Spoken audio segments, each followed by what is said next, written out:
The Drakvar pack had ruled the frozen peaks of Thessic 7 for more generations than anyone could count. Their crystalline scales caught the light of twin moons like living diamonds, and when they sang together, their voices could shake the very foundations of mountains. They were masters of ice and stone, creatures of legend that other species whispered about in fearful respect.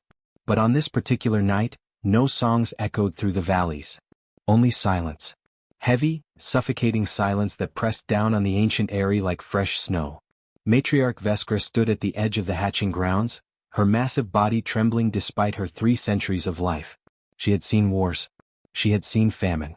She had watched the old ways slowly give ground to the new galaxy that crept ever closer to their isolated world. But nothing, absolutely nothing, had prepared her for this. 7 nests lay empty before her. The shells were cracked open from the inside, split apart too soon, too early. Tiny fragments of crystalline shell caught the moonlight and sparkled like tears scattered across the stone floor. It had happened 3 days ago. The solar flare came without warning, something their sensors should have detected but didn't. One moment, the temperature on Thessic 7 was its normal killing cold. The next moment, the air itself seemed to burn with invisible fire. The flare lasted only 40 minutes, but 40 minutes was an eternity for hatchlings. The little ones had emerged from their shells during that window, their bodies following ancient instincts that told them it was time. But their fragile systems, designed to slowly adjust to the cold over weeks, couldn't handle the sudden spike in temperature. Their bioluminescent organs, those tiny lights that glowed beneath their scales, went into overdrive trying to regulate heat that couldn't be regulated. Veskra had watched helplessly as, one by one, her grandchildren's lights flickered and died. First the smallest one, a female with scales that shimmered blue.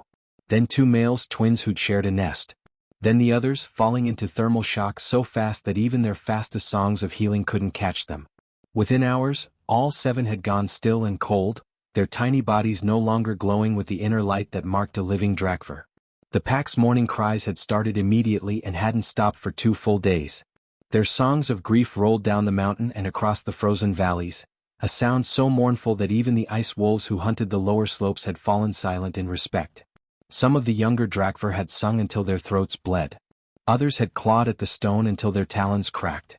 Veskra herself had sung the lament of broken lines, a song so old it came from before the Drakvar had ever encountered another intelligent species. It was a song that asked the ancient cold itself why it allowed such cruelty. Why it would take the innocent. Why it would curse a bloodline that had honored the old ways for so long. Because that's what this was, according to their traditions. A curse. When an entire clutch died before their first breath of true cold, it meant the bloodline was marked for ending. It meant the ancestors themselves had turned away. Every Drakvar knew the stories. Every Drakvar knew what came next. Abandonment. The pack had already begun preparing. They would perform the burning rites at dawn, one final ceremony for the lost hatchlings. Then they would leave this eyrie that had been their home for 3 generations. They would scatter across Thessic 7, joining other packs, diluting their cursed blood into other lines. The ancient nesting grounds would be left empty, another ruin on a planet full of ruins from packs who had suffered the same fate. Veskra had tried to be strong about it. She had lived long enough to know that traditions existed for reasons, even when those reasons hurt. But standing here now, looking at those empty shells, she felt something she hadn't felt in decades. Helplessness. The other packs would accept her family, of course. That was the way. But scattered meant diminished. It meant the songs her grandmother had taught her would fade. It meant the particular way her pack carved ice sculptures to honor the winter solstice would be forgotten. It meant the end of something precious, even if individuals survived. She was still standing there, lost in these dark thoughts, when young Torvik came rushing up from the outer perimeter, his wings beating frantically against the thin mountain air. Matriarch. Matriarch. His translator chip crackled with urgency. The sensors have picked up something. Something impossible. Veskra turned her great head slowly. She had no patience for drama, not tonight. Speak clearly, youngling. A heat signature. Climbing. Alone. Torvik's crystalline eyes were wide with confusion. It's coming up the northern face. During night frost. Nothing survives night frost on the northern face. Nothing. Now Veskra's attention sharpened. The northern face was a sheer cliff of ice over 2,000 meters tall. The temperature there at night dropped to levels that would freeze most creatures solid in minutes. Even the Drakvar rarely flew that route after dark. How large? She asked. Small, matriarch. Very small. Perhaps 2 meters tall, maybe less. Species. Torvik hesitated, and in that hesitation, Veskra felt something stir in her chest. Something that might have been curiosity or might have been the first small spark of something else entirely. The scouts say.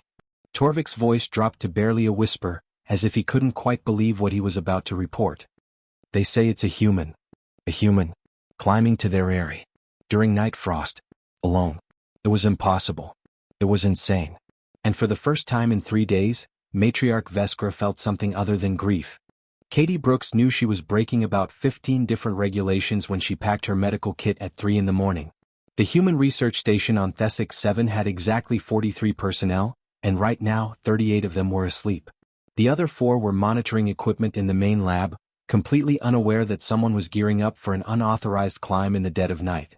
She wasn't supposed to leave the station perimeter. Period. The regulations were crystal clear about that. Thessic 7 wasn't classified as hostile, but it wasn't exactly friendly either. The cold alone could kill you in a dozen different ways, and that was before you factored in the wildlife, the unstable ice bridges, and the fact that the nearest rescue team was 3 days away by shuttle. But 3 days ago, Katie had been running routine atmospheric recordings when she'd picked up something on the audio sensors. Sounds. Deep, resonating sounds that reminded her of whale songs from old Earth, the kind her grandfather used to play on his ancient audio system. She'd grown up listening to those recordings, falling asleep to the haunting calls of creatures that had been gone for over a century. These sounds were different though. Similar in structure but carrying something else. Something that made her chest tighten even though she couldn't understand a single note. She'd run the audio through every translation program the station had. Most came back with errors. But one, an older Drakvar linguistic database, had given her a single word translation that repeated over and over. Wasp, wasp, wasp. Katie had spent the next 72 hours learning everything she could about the Drakvar. Their language was notoriously difficult, with harmonics that human vocal cords couldn't reproduce. But she could learn to understand it, even if she'd sound like a toddler trying to speak it. She'd pulled every file, watched every vid, and practiced phrases until her throat hurt. And now she was climbing their mountain in the middle of the night like an absolute lunatic. The northern face was worse than she'd imagined. Her thermal suit was rated for extreme cold, but extreme on human terms and extreme on Thessic 7 terms were two very different things. Ice formed on her visor faster than the heating elements could melt it. Her fingers felt like frozen blocks inside her insulated gloves. Twice she'd nearly fallen when handholds crumbled under her weight. The first time she'd caught herself on an ice ledge that cut through her glove and drew blood. The second time her safety line had caught her, slamming her against the cliff face hard enough to crack 2 ribs. She'd hung there for 5 full minutes, gasping in pain, seriously considering calling for extraction. But then she'd remembered her grandmother. The woman had been a field medic during the colony wars, back when humanity was still figuring out how to survive beyond Earth. Katie had asked her once, when she was maybe 10 years old, how she'd known when to risk her life running into combat zones to pull out wounded soldiers. Her grandmother had looked at her with those sharp gray eyes and said something Katie had never forgotten. When someone's hurting, you don't sit around waiting for permission to help. You don't fill out forms. You don't check with your supervisor. You go. Because by the time all that bureaucracy is done, the person who needed help is already dead. So Katie had kept climbing. She was maybe 100 meters from the top when she saw them. Shapes against the night sky, darker than the darkness around them. The Drakvar sentries had spotted her. 3 of them dove toward her with terrifying speed, their crystalline scales catching the moonlight. Their talons were extended, each one as long as her forearm and sharp enough to slice through reinforced hull plating. Katie pressed herself against the cliff face, knowing it wouldn't help, knowing she'd just made the stupidest decision of her life. Then, impossibly, they stopped. Just hovering there in the air about 20 meters away, their massive wings creating wind that buffeted her against the ice. She could see their eyes glowing in the darkness, could hear the low rumbling sounds they made to each other. One of them gestured upward with its head. An invitation? A command? Katie wasn't sure, but she understood the message clearly enough. Climb. The last 100 meters were the hardest. Her ribs screamed with every movement. Her hands were numb. Her thermal suit's power indicator was flashing red, warning her that she had maybe 30 minutes of heat left before the system failed completely. But she made it. She hauled herself over the edge and collapsed on flat stone that felt warm compared to the cliff face. The Drakvar sentries landed around her, their weight shaking the ground. Beyond them she could see more shapes. Dozens of them. The entire pack had gathered. And standing at the front was the biggest Drakvar Katie had ever seen. Had to be the matriarch. Her scales were a deep silver color, marked with scars that told stories of centuries survived. Katie forced herself to her knees, then to her feet. Ice was forming on her suit now that she wasn't generating heat from climbing. Her teeth chattered so hard she could barely speak. But she'd practiced these words 1,000 times. In broken, heavily accented Drakvar dialect she spoke, "I heard your songs. I know about hatchlings. Please, let me try to help." The words came out wrong, she knew they did. Her pronunciation was terrible. But the matriarch's eyes widened slightly. Understanding. The huge creature stared at her for what felt like an eternity. Katie could see other Drakvar shifting behind her, hear their low growls of confusion or anger. She was an intruder. She had no right to be here. By their traditions they could kill her where she stood and no one would question it. Then the matriarch spoke and Katie's translator Chip rendered the words in flat, emotionless human standard. "Come then, human. Show us what help you offer the dead." They led Katie through passages carved from solid ice, walls so smooth they reflected her thermal suit's dying glow. The chamber they brought her to was warmer than outside, heated by thermal vents that ran through the mountain's core. But even with the warmth, Katie could feel the weight of grief pressing down on the space like a physical thing. 7 small bodies lay on a flat ceremonial stone in the center of the chamber. They were arranged carefully, almost lovingly, with their wings folded and their heads positioned toward the twin moons visible through an opening in the ceiling. Drakvar crystals surrounded them, glowing softly in colors Katie had never seen before. The preparations for burning rites, she realized. They were going to cremate these hatchlings at dawn. The matriarch gestured toward the bodies with one massive claw. "We sang the healing songs for 2 days. We used every medicine our people have developed over 3,000 years. We prayed to the ancient cold itself." Her voice through the translator was flat, emotionless, but Katie could hear the exhaustion beneath it. Nothing worked. Thermal shock stopped their hearts. The dead do not return. Katie approached slowly, her medical scanner already out and running. The Drakvar around her shifted uncomfortably. She could feel their eyes on her, could sense their confusion. What could this tiny human possibly do that their advanced civilization couldn't? But Katie wasn't looking at advanced civilization. She was looking at 7 small creatures, and her brain was already switching into the mode she'd learned during her 5 years working trauma medicine in the colony hospitals. She knelt beside the first hatchling and ran her scanner over its body. The readings made her heart skip. Body temperature was low, far too low, but not frozen. Cellular degradation was minimal. The bioluminescent organs that Drakvar used to regulate their body temperature were dark, but structurally intact. And most importantly, the neural tissue showed almost no damage. These weren't dead bodies. Not really. These were creatures in a state human doctors called clinical death, that narrow window between life and actual, irreversible death. Katie had seen it hundreds of times in emergency rooms. Drowning victims pulled from icy water. Exposure cases found in the snow. People whose hearts had stopped, whose breathing had ceased, but whose cells hadn't quite given up yet. The window was narrow though. Usually minutes. Sometimes, under the right conditions, hours. These hatchlings had been like this for 3 days. That should have been too long. Should have been impossible. But Drakvar biology wasn't human biology. Katie's hands were already moving, pulling equipment from her medical kit. The Drakvar behind her made sounds of confusion and alarm. She heard one of them say something sharp in their language and the matriarch responded in kind. The tone needed no translation. They were arguing about whether to let the human continue. Then Katie did something that made every Drakvar in the chamber freeze. She touched one of the hatchlings with her bare hand. The reaction was immediate. Gasp. Hisses. The sound of claws scraping against stone. The matriarch's voice rose in what might have been anger or shock. Through her translator, Katie heard fragmented words. Forbidden, desecration, sacred dead. But Katie wasn't stopping. Her grandmother hadn't raised a quitter. She ran her hands over the hatchling's body, feeling for the placement of organs. Drakvar biology was surprisingly similar to Earth's extinct large reptiles, something she'd read about in those desperate 3 days of research.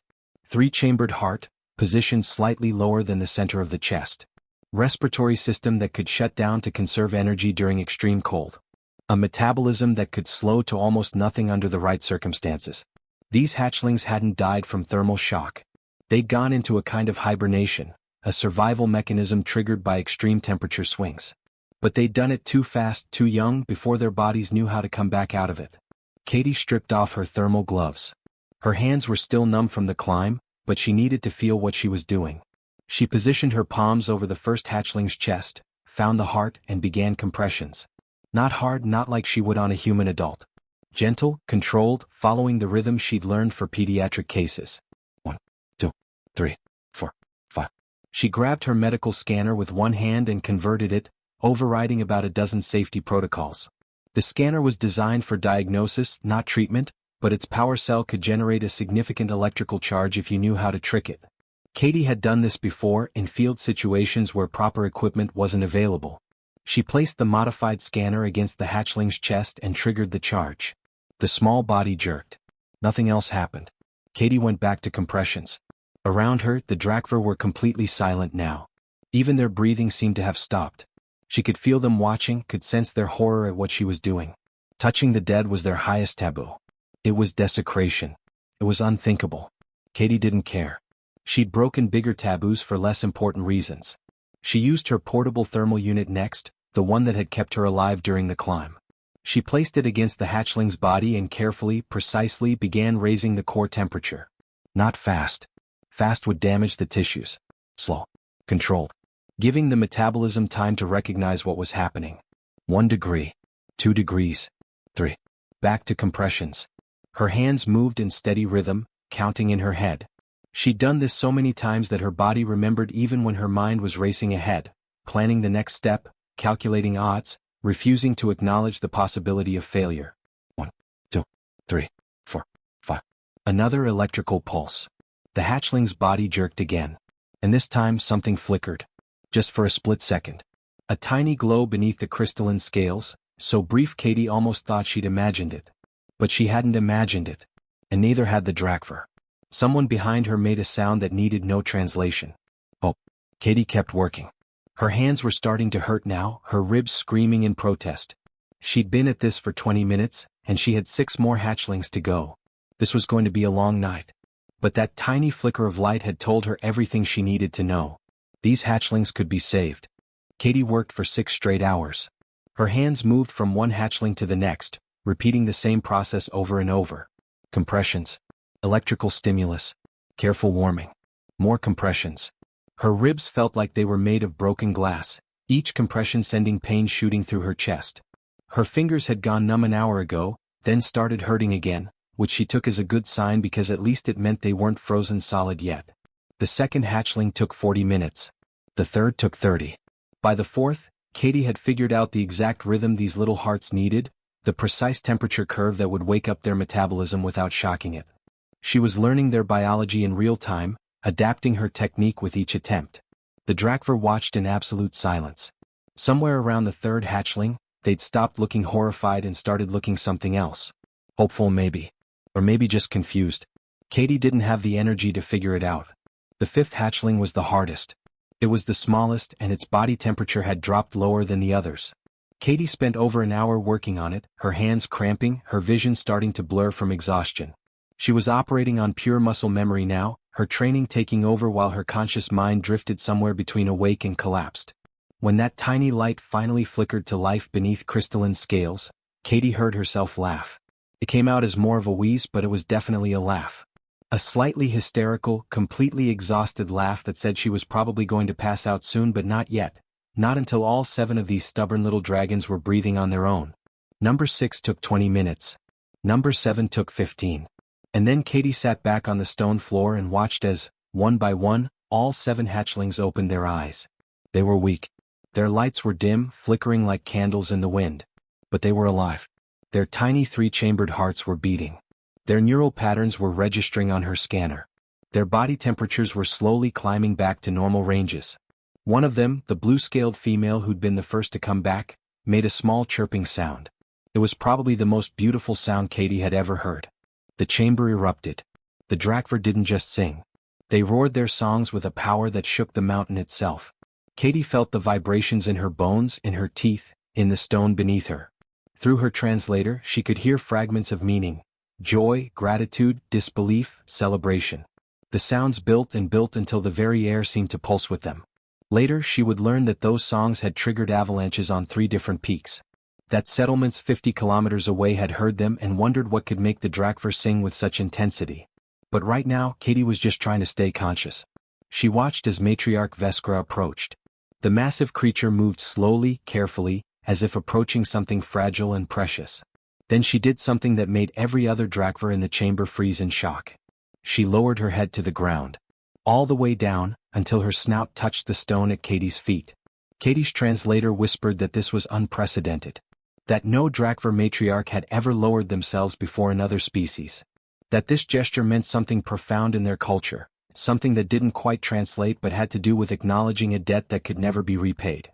Veskra raised her head and spoke, her voice carrying harmonics that made Katie's chest vibrate.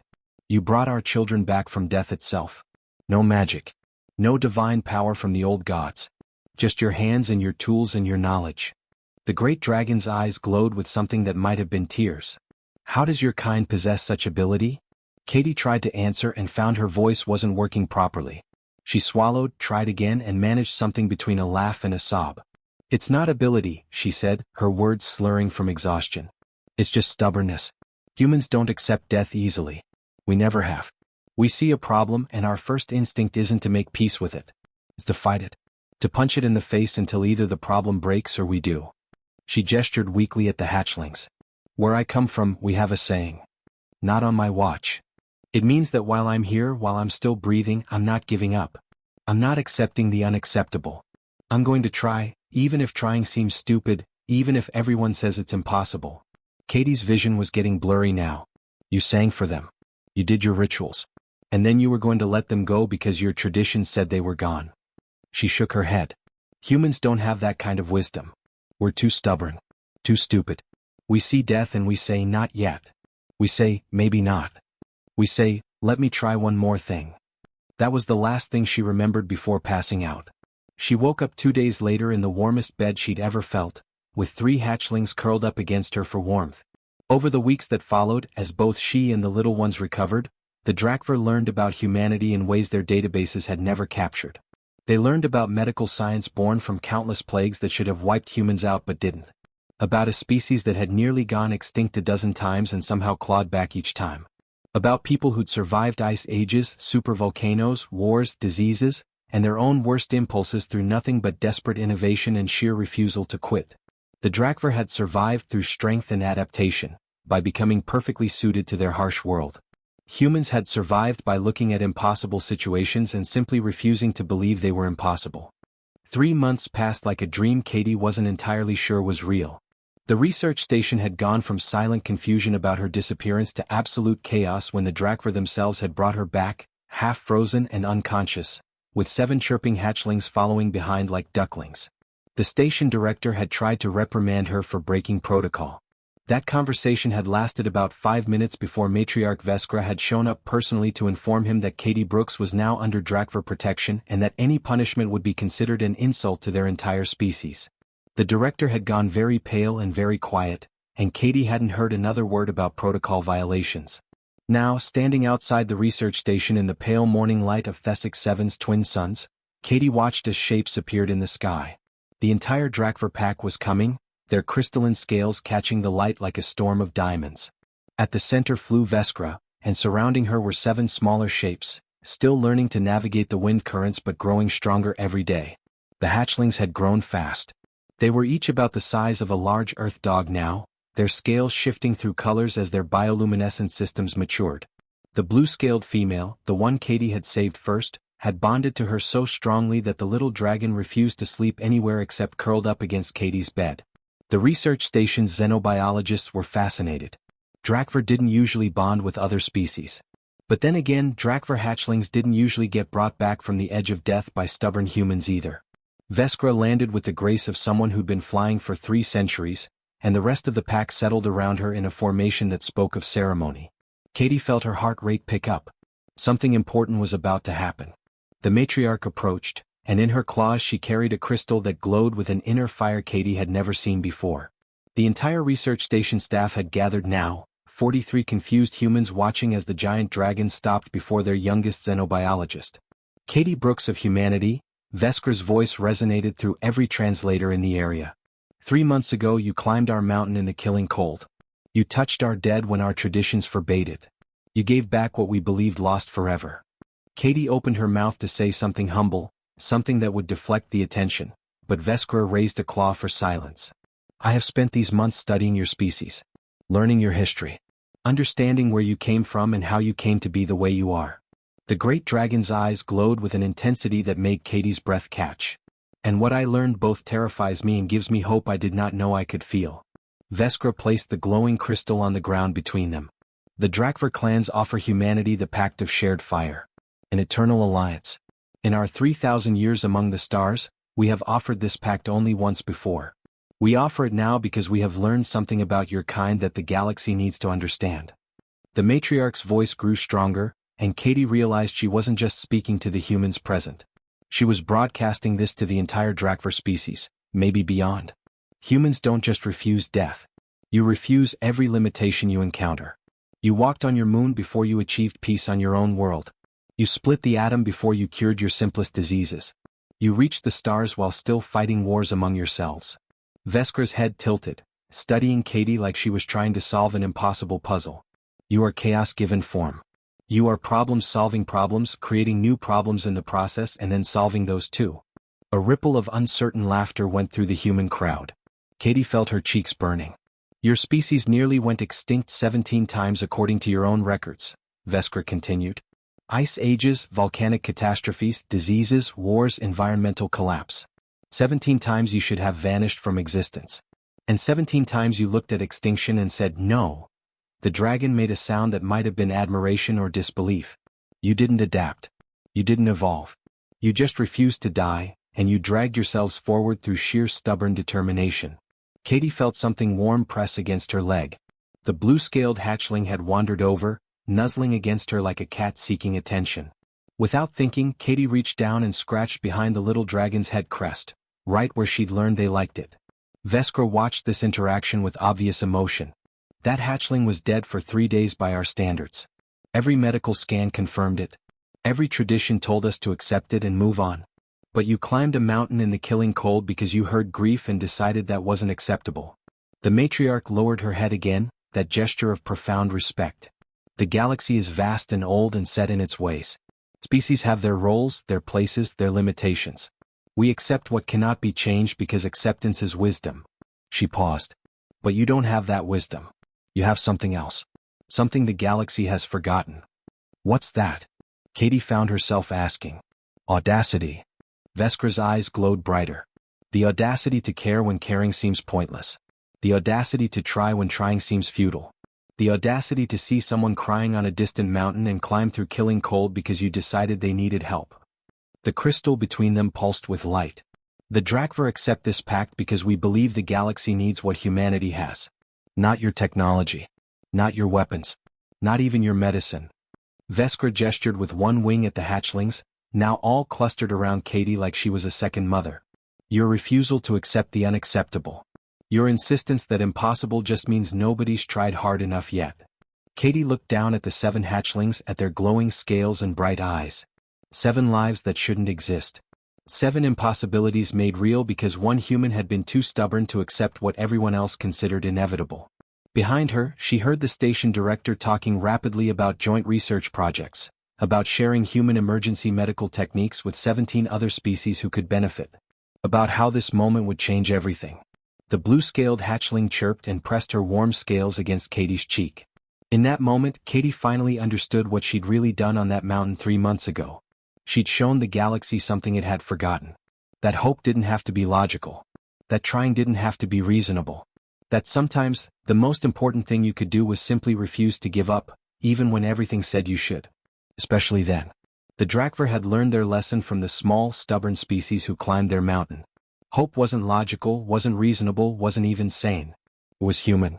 And sometimes, that made all the difference in the universe.